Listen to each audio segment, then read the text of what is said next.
আসসালামু আলাইকুম। গিন্ডাল worm culture কিভাবে তৈরি করবেন ঘরে বসেই, আর এটা তৈরি করতে কি কি লাগে, কয়টা উপাদান লাগে, সেটা আজকের ভিডিওতে দেখাবো। ভিডিওটা শেষ পর্যন্ত দেখতে থাকুন। তো গিন্ডাল ওয়ার্ম তৈরি করার জন্য প্রথমে আপনাকে নিতে হবে কোকোপিট।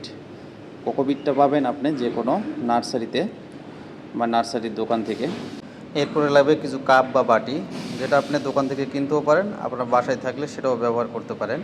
তো এরপরে এই কোকোপিটটা এই বাটির মধ্যে নিয়ে কিছু পানি স্প্রে করতে হবে, কারণ কোকোপিট শুকনো থাকে, এটাকে ভিজাই নিতে হবে। এরপর আরেকটা উপাদান লাগবে, সেটা হলো ক্যাটফিট। এই ক্যাটফিট যে কোনো পেট মার্কেট থেকে আপনি কিনতে পারবেন। তো এটা 2-1 ঘন্টা আগে ভিজায় রাখতে হবে নরম করার জন্য, তো আমি আগে থেকেই নরম করে রেখেছি। এরপরে মেন যে উপাদান সেটা হলো এই গিন্ডাল ওয়ার্ম কালচার। এই কালচার ছাড়া কিন্তু নতুন করে কালচার তৈরি করা যাবে না। তো এই কালচার তৈরি করার জন্য অবশ্যই পুরনো কালচার কারো থেকে কালেক্ট করতে হবে, কিনে রাখতে হবে। এরপরে এই পুরানো কালচারটা আপনাকে নতুন যে কালচার তৈরি করবেন, যে বাটিতে আপনি কোকোপিট নিয়েছেন সে বাটিতে কিছু পরিমাণ করে দিতে হবে। প্রত্যেকটা বাটিতে এভাবে দিয়ে দিবেন যে কয় বাটি আপনি তৈরি করতে চান। এরপর আপনাকে দিতে হবে এই ক্যাটফিট। ভিজানো ক্যাটফিটটা আপনি আস্ত করে এভাবে ধরে আপনি প্রত্যেক বাটিতে দিবেন। আপনি চাইলে 1 পিস করেও দিতে পারেন, লাগলে 2-3 পিসও দিতে পারেন। তো এভাবে 1 পিস 2 পিস করে এভাবে বসায় দিবেন। এই ক্যাটফিটটা হলো গিন্ডাল ওয়ার্মের মেন খাবার।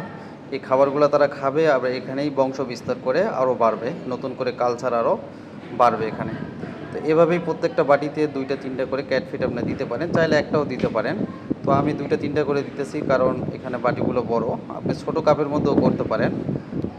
ভিডিওতে যেভাবে দেখাইতেছি এভাবে আপনিও বাসায় কালচার করতে পারবেন। এর জন্য অবশ্যই আপনাকে এই পুরনো কালচারটা যে কারো কাছ থেকে কালেক্ট করতে হবে। আপনারা চাইলে আমার কাছ থেকেও নিতে পারেন। সারা বাংলাদেশে হোম ডেলিভারি করা হবে, যে কোনো জেলাতে পাঠানো যাবে কুরিয়ার সার্ভিসের মাধ্যমে। তো এই কালচার ছাড়া কিন্তু নতুন করে কালচার করানো যাবে না। আপনি চাইলে সারা বছর এটা আপনার কাছে রাখতে পারেন এভাবে কালচার করে।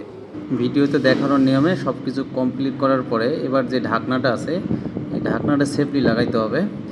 এই ঢাকনাটা এভাবে ছোট ছোট ছিদ্র করে নেবেন, 2টা ছিদ্র বা একটা বড় ছিদ্র করে নেওয়ার পরে এটা অক্সিজেনের জন্য ছিদ্র করতে হবে। ছিদ্র করার পরে এই ছিদ্রের মধ্যে দিয়ে আপনি কটন বারের তুলা আছে, তুলা দিয়ে রাখবেন যাতে পিঁপড়া বা পোকামাকড় ঢুকতে না পারে। এভাবে লাগায় 1 সপ্তাহ রাখলেই আপনার কালচারটি কমপ্লিট হয়ে যাবে। অনেক কালচার হয়ে যাবে এখান থেকে। অবশ্যই চ্যানেলটা সাবস্ক্রাইব করবেন এই ধরনের ভিডিও পেতে। আর যদি কারো গিন্ডাল ওয়ার্ম কালচার লাগে অবশ্যই যোগাযোগ করবেন, সারা বাংলাদেশে পাঠানো যাবে। হোয়াটসঅ্যাপ নাম্বার দেওয়া